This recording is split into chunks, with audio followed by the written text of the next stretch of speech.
വിശാഖം ഈ നക്ഷത്രത്തിൽ ജനിക്കുന്ന സ്ത്രീകളുടെയും പുരുഷന്മാരുടെയും ഫലങ്ങൾ. വിശാഖം നക്ഷത്രത്തിൽ ജനിക്കുന്നവൻ ആരിലും ഈർഷ്യയുള്ളവനും കലഹപ്രിയനും ബുദ്ധിസാമർഥ്യമുള്ളവനുമായിരിക്കും. കാര്യസാധ്യാർത്ഥം അന്യരെ സ്തുതിക്കാനും നിന്ദിക്കാനും അവർക്ക് മടിയില്ല. പിതാവിൽ നിന്നും ലഭിക്കുന്ന ആനുകൂല്യങ്ങൾ വളരെ കുറവായിരിക്കും. ചിലപ്പോൾ ഒട്ടുമില്ലെന്ന് തന്നെ വരാം. വിശാഖം നക്ഷത്രക്കാരെ അവരുടെ പിതാക്കൾ വലിയ സ്ഥാനമൊന്നും കൽപ്പിക്കില്ല. സ്വന്തം പരിശ്രമം കൊണ്ട് മാത്രമേ ഇവർക്ക് ഉയരാൻ കഴിയൂ. ദാമ്പത്യ ജീവിതം ഇവരെ സംബന്ധിച്ചിടത്തോളം തീരെ ആശ്വാസ്യമല്ല. അപൂർവം ചിലർ ഇവരിൽ നിന്നും വ്യത്യസ്തമായി കണ്ടെന്നു വരാം.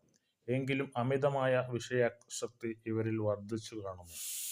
ആ കാര്യത്തിൽ രഹസ്യമായ വീഴ്ചയായിരിക്കും അവർ പുലർത്തുന്നത്. വിശാഖം നക്ഷത്രത്തിൽ ജനിച്ചവർക്ക് ബാല്യകാലം വളരെ ക്ലേശങ്ങൾ അനുഭവിക്കുന്നവരാണ്. പിതാവിൻ്റെ സംരക്ഷണയേക്കാൾ മാതാവിൻ്റെ സംരക്ഷണം അവർക്ക് ലഭിക്കുന്നത്. വിശാഖ നക്ഷത്രത്തിൽ ജനിക്കുന്നവർ കാലാന്തരത്തിൽ പ്രവ്രജ അല്ലെങ്കിൽ സന്യാസം പോലും സ്വീകരിച്ചെന്ന് വരാം. വിശാഖ നക്ഷത്രത്തിൽ ജനിക്കുന്നവരിൽ പലരും ധനപരമായി നല്ല നിലയിൽ കഴിയുന്നവരായി കാണപ്പെടുന്നുണ്ട്.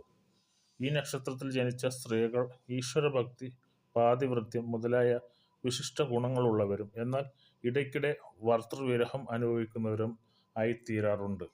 വിശാഖത്തിൻ്റെ നക്ഷത്രാധിപൻ വ്യാഴനാണ്. ഈ ചാനൽ ഇനിയും നിങ്ങൾ സബ്സ്ക്രൈബ് ചെയ്തിട്ടില്ലെങ്കിൽ എത്രയും പെട്ടെന്ന് സബ്സ്ക്രൈബ് ചെയ്യുക. ജ്യോതിഷ സംബന്ധമായ അറിവുകൾ നമ്മൾക്ക് ഇതിലൂടെ പങ്കുവയ്ക്കാം.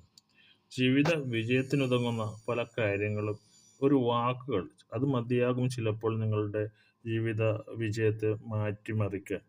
അപ്പോൾ നിങ്ങൾ പരാജയത്തിൽ നിന്നും രക്ഷപ്പെടാനും മറ്റും ചില വാക്കുകളുടെ അറിവുകൾ നിങ്ങളെ നിങ്ങളുടെ വിജയത്തിലേക്ക് എത്തിക്കും.